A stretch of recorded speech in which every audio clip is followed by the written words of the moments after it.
Segment 2, line movers today, Teddy. Yesterday we had to pick the board. Didn't have many baseball games, so we had to use them all. Today we can pick and choose a little bit and pick some action here. How about the Nationals love on Tuesday, Teddy? A team that struggled for most part of the year trying to find their way, getting healthy again, sitting at 270 favorites today versus those White Sox. Now, typically, we would say, oh, man, White Sox, ooh, what a bad baseball team. Actually playing some really good baseball here and getting a big number today in Washington. Yeah, I mean, the White Sox are coming off a 6-1 homestand. They're in second place in the AL Central. They're not garbage. But the markets are not worried about current form. They're worried about starting pitching matchups. And Lopez has been rough. His last two outings have both been really ugly. Got bombed by the Royals last time out. And he was staked to a 7-1 lead in that game, which is a problem. Bombed the start before that. 13 earned runs his last 9.1 innings of work. The markets don't like that, especially against a guy like Strasburg. You know, he's won his last two. He's given up 2 runs or less in 7 of his last 8. And the markets are saying the Nats starting to come alive right now. Dave Martinez, quote, I think what I'm seeing now is the way we are winning games by doing all the little things we talk about.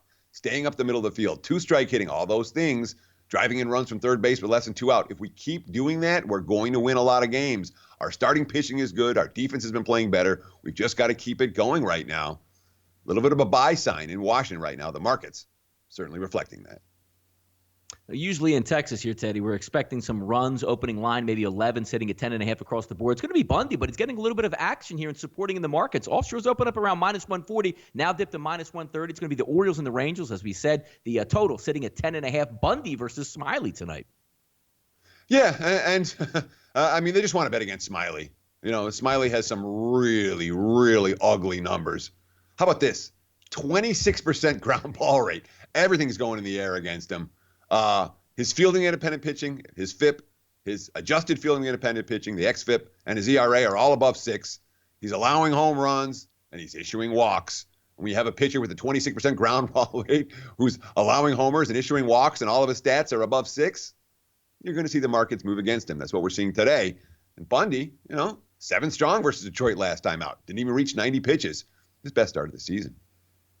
Hey, Teddy, markets are saying we are BIEBER believers here. Not Justin Bieber. This is Shane Bieber of the Indians. Taking a look at the Indians' favorite, -131, total of 9. Smeltzer versus Bieber tonight. The one thing, Teddy, look, I have a couple teams on my list here. It's usually the Mets and the Indians that never hit for me. That anemic offense, can they get going tonight? And how about the Twins catching a plus money price here?